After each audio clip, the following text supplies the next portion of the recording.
Energy analyst Adil Nchabeleng joins us now for discussion on Eskom's plans to increase planned maintenance outages. A very good evening to you and thank you so much for speaking to us. Good evening and thank you so much. I think let's first start by helping South Africans and those watching to understand what exactly do we mean by planned outages. I mean, going into the winter months, it was understood that planned outages in themselves mean there's less electricity available. Yeah, the term planned outages means that it's actually a maintenance schedule, which means they're going to decide on a fixed maintenance program to say 4,000 or 5,000 megawatts of electricity units will be taken out and be maintained properly. Planned means it's within a planning. Unplanned is when you have breakdowns that you never actually scheduled or planned for to happen. So in this case, they are going to be focusing on increasing your planned outages, which means they're going to make sure that thorough maintenance of power plants is taken into consideration and is actually executed. If you recall, the problem of Eskom was there was never a thorough program for focusing on maintenance. This was the plan that was actually endorsed by Andre de Ruyter when he came in. He said he's going to work in his 2 years with the OEMs, which is original equipment manufacturers, and they are going to go back to a planned maintenance, which is a philosophy maintenance program, which never happened, by the way. So now it's actually encouraging to see that the team behind the minister, the executive of Eskom, as well as the board, are coming back to fundamentals and talking about a strategic planned maintenance program and ensuring that power plants are now brought back into operation through planned maintenance, not unplanned outages where there is emergency breakdowns and there's just breakdowns across the board. So unplanned outages are naturally, as you say, unplanned by their nature, meaning they cannot be anticipated.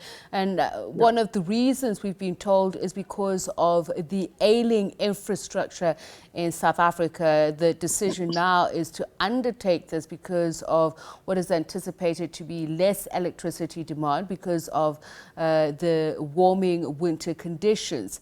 What are the chances that, this plan may not pan out because of these unplanned power outages?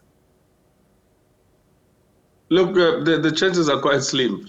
The term ailing infrastructure in power plant doesn't actually operate. There's no such a word called ailing infrastructure unless you have left your power plants to get to that level of deterioration in terms of their program of maintenance. But in technical terms, a power plant is renewed through its maintenance program. So every time you do maintenance, you're renewing it. And every cycle of your maintenance, even the years of your operation of the power plant, is a renewal interval terms. 7 years to 15 years gives you. So over the 7 years of your maintenance program and over the next 7 years of your what you call a focus plan program of maintaining your power plants, you renew the power plant entirely. Mm-hmm. So the term ailing infrastructure just means there has been negligence in terms of maintenance. And in this case, yes, there has been negligence in terms of maintaining the infrastructure of Eskom and bringing it up to speed to making sure that it's kept up to its renewed status ongoingly and consecutively. So the aspect to say that South Africa has an ailing infrastructure of over 40 years or whatever is just a technical excuse to give rise to the condition of load shedding, which was done technically. And we all know that, what happened when Eskom was actually, something that was designed by plan, which means they went in and ensured that power plants just break down. The units are not operational. Some of them are shut down on the basis of minimum emission standards in terms of the air quality. Some of them were just sabotaged in a way. People were just told to shut down units without any given reasons. Mm.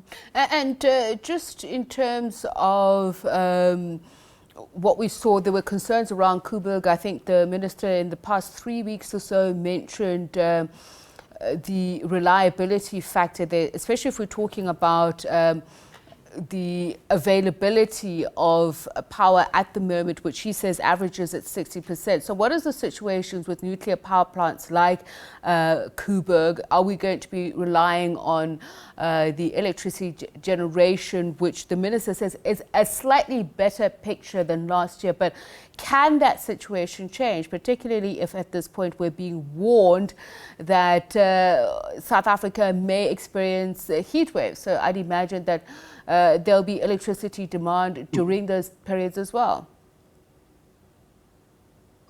Well, if South Africa goes into a heat wave, yes, there might be a slight increase, but it won't be significant because remember, we don't use a lot of electricity on the cooling side of it. We use a lot of electricity for heating purposes and for doing other general purposes. So even if there is a heat wave, you wouldn't be much going into like a winter scenario. The aspect of Koeberg is Koeberg had to be renewed in terms of its steam generators, which were supposed to have been installed and by now should have already been operational. But there were politics that blocked it. And there was a lot of interference with regards to energy coming from nuclear and the delay. But now the program is underway. By December, you would have Koeberg 1 back, as well as the current element of Koeberg, which is currently out, restored properly and within schedule. So on the nuclear side, so far there are no hiccups as well as setbacks. The only setbacks are political, as well as the NGOs that are interfering continuously with regards to actually South Africa's nuclear power sovereignty, where as a country we deserve the right to go and have nuclear and even expand it and even create far much more bigger nuclear capacity in the country. But there is a lot of political interference. There's a lot of funded NGOs locally, which are funded internationally by interests that are trying to sabotage South Africa's energy sovereignty in terms of its ability to keep the lights on. So that issue of Koeberg has not been the issue. The issue of South Africa right now we're faced with is there's been a huge lackluster. One, on political decision-making. Secondary, on interference on what Eskom should be doing. Eskom's perennial purpose is to ensure that electricity is supplied and is supplied at the cheapest rate. When it was created to even provide free electricity. So it has gone a little bit back behind its own mandate, as well as its legislative creation, objective. Now, with the new leadership we're seeing, we can see that there's been changes. The minister is sincere, and his team, as well as Eskom's board particularly, which is Mpomakwana and the executive of Eskom being the current, interim CEO, Khalib, and they've been doing their best to ensure that they can bring back the capacity. I mean, moving from 18,000, which was worse than 18,000, by the way, moving from 18,000 to currently around 15 to 14,000, it's quite a significant reduction. Over 3,000 to 4,000 megawatts has been recovered. So we are right. We said that Eskom can be restored within 3 months, and we are within the ballpark. They are already doing it, and they could exceed that objective if they were just to be putting pressure on ensuring resources are actually allocated at power stations. At some point it was said that more attention needs to be paid to reliability of supply and operations of utilities. What exactly does this mean, and is this happening? Reliability of supply and operation of utilities simply means that reliability on OEMs in terms of the supplier of parts, which has been historically through the original equipment manufacturers, as well as their subcontractors who are actually the people who would buy through a tender and supply to Eskom. But I believe there has been changes in that kind of an arrangement. Eskom now is working directly or gets some of its consumable parts directly from the original equipment manufacturers, and they have a program by which to have some of the parts actually reliably available. Operational maintenance just means that keeping the power plants operationally at their highest peak and point in terms of energy availability, which means they operate at their most efficient level.